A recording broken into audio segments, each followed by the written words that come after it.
क्यों 1 साल के बाद आया, बाद में बताता हूं मैं।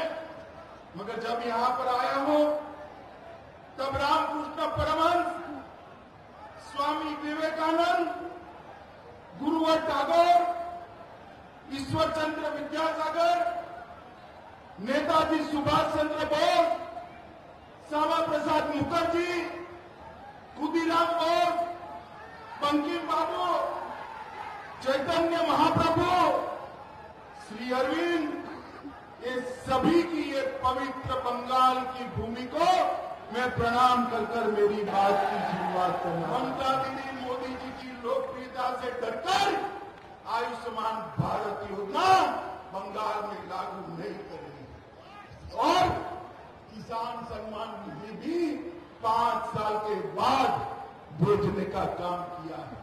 मित्रों, आज मैं उत्तर बंगाल में आया हूं, मैं आपको स्पष्टता कर जाता हूं। तृणमूल कांग्रेस सीएए के बारे में अफवाहें फैला रही है कि सीएए जमीन पर लागू नहीं होगा।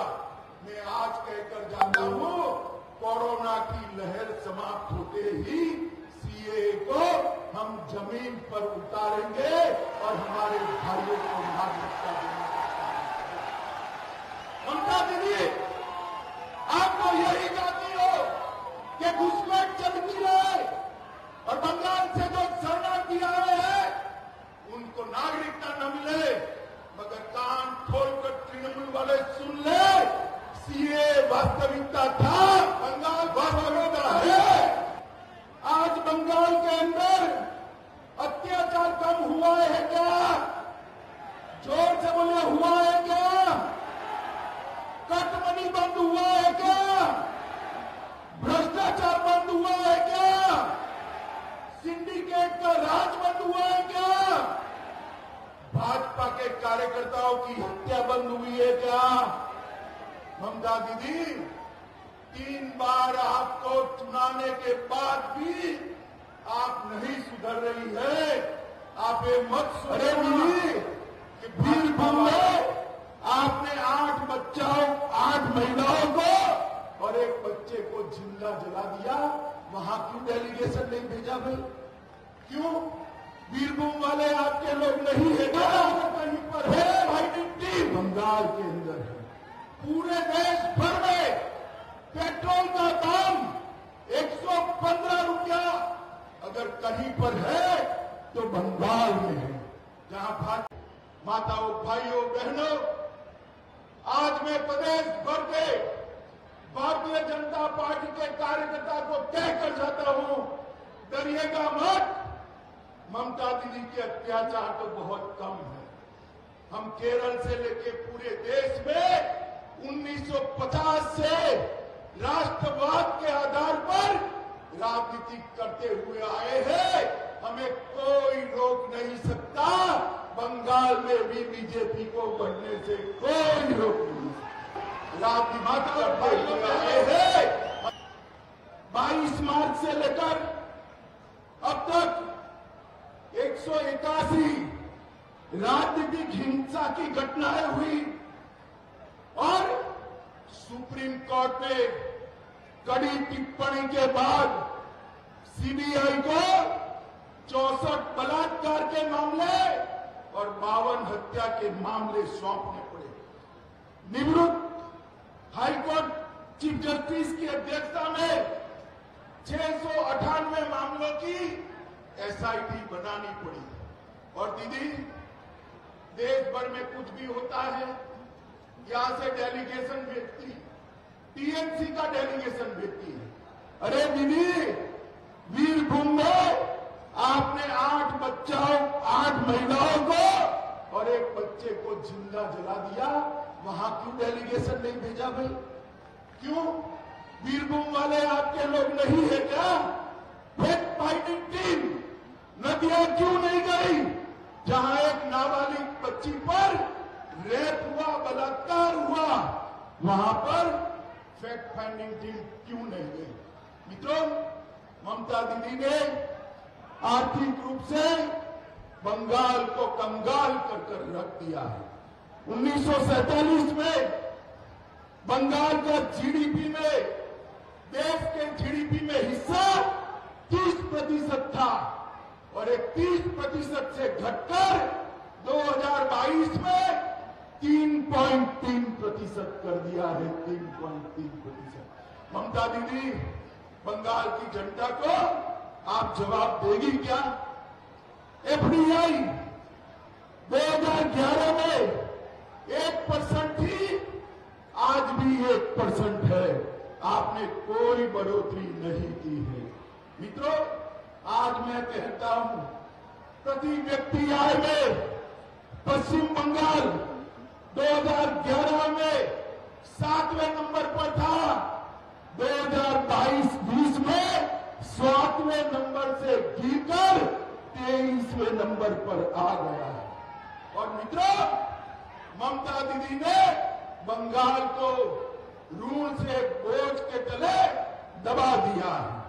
वेस्ट बंगाल का कुल खर्च 2011 में 1.9 लाख करोड़ था, 2022 में 1.9 लाख करोड़ से बढ़कर 5.5 लाख करोड़ करने का काम ममता दीदी ने किया है। मित्रों, मैं आज आप सबको कहना चाहता हूं कि बंगाल के अंदर टोल मनी भाई हो गया। आप नारे मत लगाइए, आप नारे मत लगाइए, भाजपा के कार्यकर्ता नारे मत लगाइए भैया। टोल मनी और सिंडिकेट का राज फिर से शुरू हो गया है। मित्रों, इसके अंदर परिवर्तन लाना पड़ेगा। उत्तर बंगाल को हमेशा ममता दीदी ने अन्याय किया है। भारत सरकार ने जो एम्स भेजी थी, उसको आज बदलने का काम किया है, जिससे उत्तर बंगाल को इसका फायदा न मिले। देश भर में जहां जहां भाजपा की सरकारें हैं, वहां पर मेट्रो कॉरपोरेशन बनाए गए।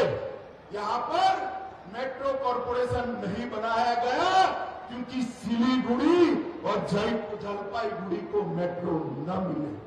पूरे देश भर में पावर का दाम सबसे ज्यादा अगर कहीं पर है तो बंगाल के अंदर है। पूरे देश भर में पेट्रोल का दाम 115 रुपया अगर कहीं पर है तो बंगाल में है।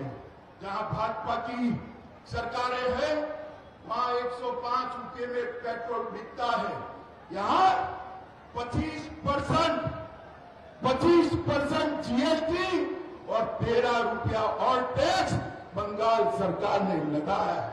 मित्रों, आज भी पूरे बंगाल के गरीबों को आयुष्मान भारत योजना का फायदा नहीं मिला।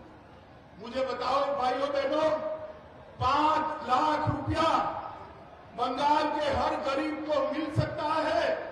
बंगाल के गरीब को मिलना चाहिए या नहीं मिलना चाहिए? जोर से बोलिए, मिलना चाहिए या नहीं मिलना चाहिए? ममता दीदी मोदी जी की लोकप्रियता से डरकर आयुष्मान भारत योजना बंगाल में लागू नहीं करेगी और किसान सम्मान निधि भी 5 साल के बाद भेजने का काम किया है। मित्रों, आज मैं उत्तर बंगाल में आया हूं। मैं आपको स्पष्टता कर जाता हूं, तृणमूल कांग्रेस सीएए के बारे में अफवाहें फैला रही है कि सीएए जमीन पर लागू नहीं होगा। मैं आज कहकर जाता हूं, कोरोना की लहर समाप्त होते ही सीएए को हम जमीन पर उतारेंगे और हमारे भाइयों को नागरिकता देंगे। ममता दीदी, आप तो यही चाहती हो कि घुसपैठ चलती रहे और बंगाल से जो शरणार्थी आए हैं उनको नागरिकता न मिले, मगर कान खोलकर तृणमूल वाले सुन ले, सीएए वास्तविकता था, वास्तविकता है और वास्तविकता रहने वाला। इसमें आप कुछ नहीं बदल सकते हो। माताओं, भाइयों, बहनों, ये नॉर्थ बंगाल हमारा पूरे उत्तर पूर्व से जोड़ने वाला प्रवेश द्वार है। यहां पर बंगाली, गोरखा, राजवंशी, आदिवासी, कोच, मेचे, राभा, टोटो और हिंदी भाषी सब एक दूध में जैसे शक्कर मिल जाती है, इस तरह से रहते हैं। टीएमसी इसमें भेद कराना चाहती है। मैं आपको बताता हूं, इसमें कोई भेद नहीं। और ममता दीदी, आपकी पार्टी उत्तर बंगाल की जनसांख्यिकी को बदलना चाहती है, यहां पर बहुलता बदलना चाहती है। हम बदलने नहीं देंगे, घुसपैठ को होने नहीं देंगे। आप समझ कर चलें। मित्रों, अब चाय बागान के मालिकों को जमीन देने के लिए उनके पास कानून है, परंतु गरीब मजदूरों को पर्चा पट्टा का अधिकार नहीं देना। वह जल जीवन मिशन सिर्फ 19% खर्च किया। उत्तर बंगाल में एक भी बड़ा उद्योग नहीं लाए। राजवंशी, आदिवासी और गोरखा भाइयों के लिए आपने बटालियन बनाने का वादा किया था। ममता दीदी, क्या हुआ? जरा हिसाब मेरे राजवंशी और गोरखा भाइयों को दीजिए। माताओं, भाइयों, बहनों, तृणमूल कांग्रेस की एक सोची समझी बोलकर घूम जाने की आदत रही। अब सब लोग इससे जानते हैं।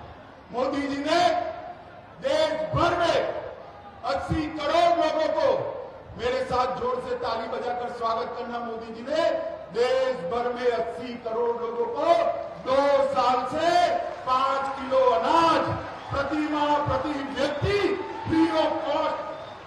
और ममता दीदी मोदी जी के भेजे हुए थैलों पर अपना फोटो चिपका रही है। बंगाल वाले नहीं जानते हुए क्या? मुझे बताओ, बंगाल के भाइयों बहनों, टीका फ्री ऑफ कॉस्ट किसने दिया? जोर से बोलो, मोदी जी ने दिया या दीदी ने दिया? जोर से बोलो, किसने दिया? और जोर से बोलो, किसने दिया? हर गरीब को 5 किलो अनाज मुफ्त में किसने दिया? जोर से बोलो, किसने दिया? उत्तर बंगाल को 4 लेन एलिवेटेड कॉरिडोर देने का काम भी मोदी जी ने दिया है। कोरोनेशन ब्रिज 1100 करोड़ के खर्चे से बनने जा रहा है। हवाई अड्डा बागडोगरा का 1300 करोड़ के खर्चे से उसका आधुनिकीकरण हो रहा है। नेशनल हाईवे 10 को 800 करोड़ रुपए के खर्चे से नया बनाने का काम चल रहा है। गोरखपुर से सिलीगुड़ी तक, ध्यान से सुनना, गोरखपुर से सिलीगुड़ी तक 30,000 करोड़ रुपया के खर्चे से 542 किलोमीटर का रोड बनने की शुरुआत हुई। सेवक रंगपुर रेल लाइन हमने शुरू किया है और इंटीग्रेटेड चेक पोस्ट भी बनाया है। मित्रों, न्यू जलपाईगुड़ी रेलवे स्टेशन का विकास 350 करोड़ रुपया से भारतीय जनता पार्टी की सरकार करने वाली है। और पूरे बंगाल में लगभग 4,000 करोड़, 4,400 किलोमीटर रेलवे 55,000 करोड़ के खर्चे से मोदी जी ने बनाना शुरू किया है। पर्यटन एक्टिविटी के लिए पर्वतमाला योजना के तहत ये राजू यहां बैठा है। राजू, जोर से ताली बजाना। दार्जिलिंग को इसमें कवर कर दार्जिलिंग के पर्यटन को बढ़ावा देने की बात की। तो गोरखा भाइयों बहनों को भी दीदी हमेशा गुमराह करती। मैं आज मेरे गोरखा भाइयों बहनों को कहने आया हूं, अगर कोई एक पार्टी है जो गोरखाओं के हित में सोचती है तो केवल और केवल भारतीय जनता पार्टी। हमने कहा है कि संविधान की मर्यादाओं के तहत सारी समस्याओं का स्थायी राजनीतिक समाधान ढूंढ लिया जाए। दीदी, जीटीए चुनाव से गोरखाओं की समस्याओं का समाधान नहीं होने वाला है, आप समझ कर रखिए। माताओं, भाइयों, बहनों, मैं आज समग्र इस बड़ी रैली के माध्यम से इसके बाहर भी हजारों लोग रोड पर खड़े हैं। इस बड़ी रैली के माध्यम से कहने आया हूं, ममता दीदी के कटमनी के खिलाफ, सिंडिकेट के खिलाफ, अत्याचार के खिलाफ, भ्रष्टाचार के खिलाफ, गुंडागर्दी के खिलाफ और राजनीतिक हत्याओं के खिलाफ भारतीय जनता पार्टी की लड़ाई चालू है। भारतीय जनता पार्टी तब तक चैन से नहीं बैठ सकती जब तक टीएमसी के अत्याचारी शासन को हम उखाड़ कर फेंक नहीं देते। भाइयों बहनों, 1 साल का मौका दिया था उनको, 1 साल का, सुधर जाइए, मगर नहीं सुधरे, 7वें आसमान पर रहते हैं। मैं उनको कहने आया हूं, अच्छों का मिजाज जनता बदल देती है भाई, ये लोकतंत्र है। बदल सकते हो या नहीं बदल सकते हो? आप जोर से बोलो, बदल सकते हो या नहीं बदल सकते हो?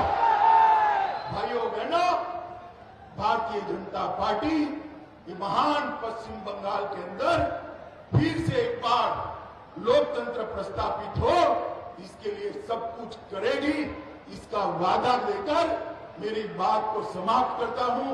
मेरे साथ दोनों हाथ उठाइए, दोनों हाथ उठाइए, मजबूती से लड़ने के संकल्प के साथ मुट्ठी भींचिए और प्रचंड आवाज से बोलिए, भारत